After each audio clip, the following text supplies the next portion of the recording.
A couple years ago, I became just really hit with this kind of vision of how does the island move, the flow of life, not just the nouns of place names, not just the nouns of farming, fishing. Not those are not the way they would have seen life move. It's always movement. It's flow.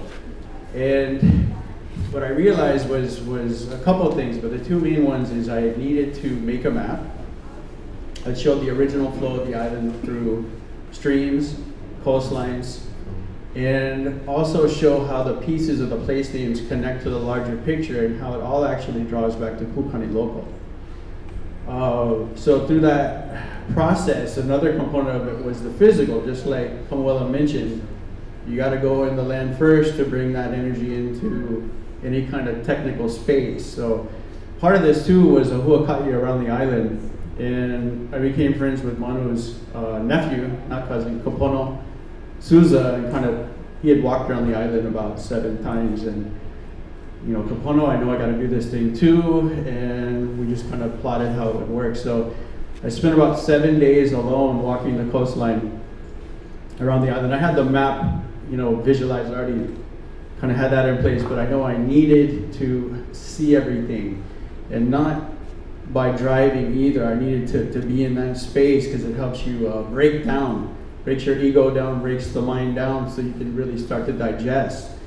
So I set out alone from Kapu'akea, which is up in Kayaka area, and did the walk. I went clockwise, and all the place names, the streams, it sticks differently. So I got to have the experience of seeing each stream in the Kai region, and no stream is functioning completely. Like we're doing our very best, I get that, but the kanawai of the island is just not, we just disrupted that, right? So I got the experience of seeing that and getting a feel for how houseless networks operate. And it was really important to have that side of things because they would want that. My feeling was like, wow, they want people to walk. People move, people voyage for 2,000 miles constantly through islands, constantly doing huaka'is. And so my thing is like, Kopono, why aren't people, like hundreds of people walking, And because that's what they want. My thing is become like, if you tune in spiritually to the island, there's like this weight of prayers. A few hundred years of kupuna, thousands of years of kupuna, just weight of these powerful spiritual people just there waiting to find ways to connect. And my thing is movement and action, so it's like you just gotta move, you gotta do. It's not a theory, it's not it's a kind of a class, but it's more like you just gotta do. So that's kind of the way I embrace. And it's all to understand what does the island want us to do? What is the verb here? What is the flow of life here? And to me, that's the word I use, is kanawai. I learned to use that word. I also got to kind of mention that going into this, because I'm not of the ethnicity or the genealogy, that I had to be very clear that whatever I do has to support in some way Hawaiian people being able to heal the land in mass numbers. Because if you listen kind of spiritually, it's like the land is crying out for that. Hawaiian people need it. The land needs it. And so part of the kanawai is you absolutely have to have mass numbers of Hawaiian people in place on Hawaiian land doing Hawaiian things to get the system kicked in again. There's no way around it. I'd say it's literally impossible to follow the kanawai, to have sustainability. Sustainability is like a haole term, right?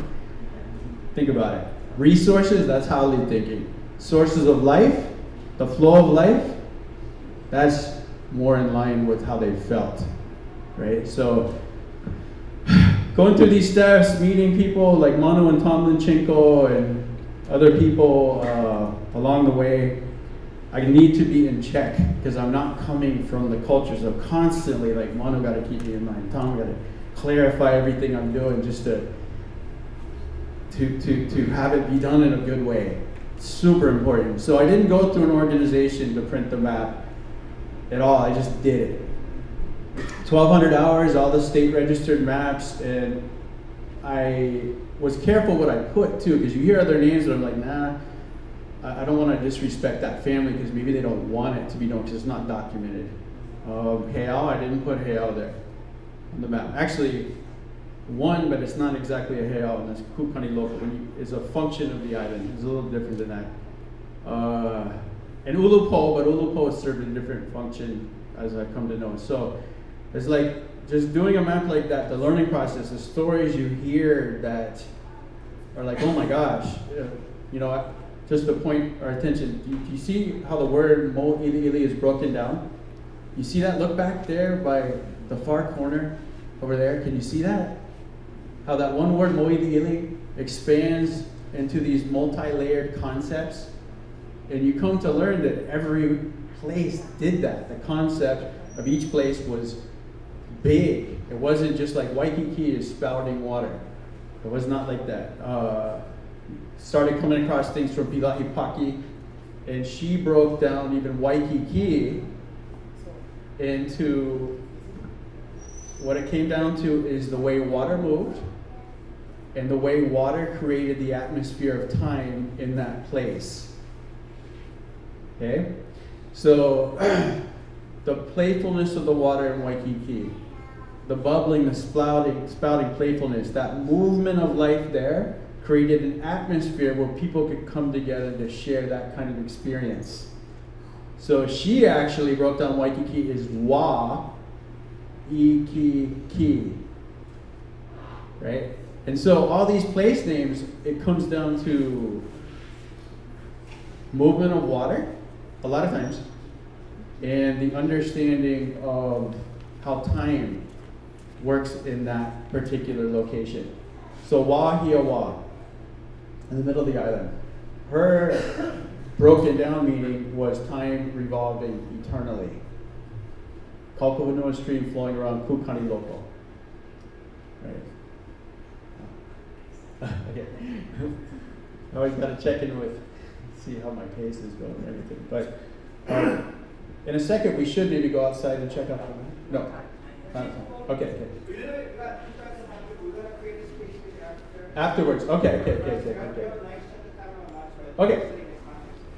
Okay, so I guess my encouragement is to really start looking at the island in terms of how does life move.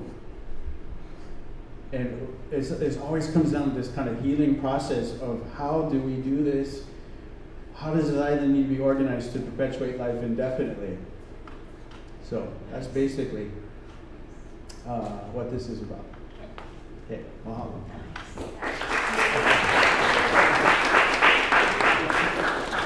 I want to thank you, Tom, because what's happening now is if we do not passionately collaborate with our people, with peoples from across the world, we're going to miss the chance.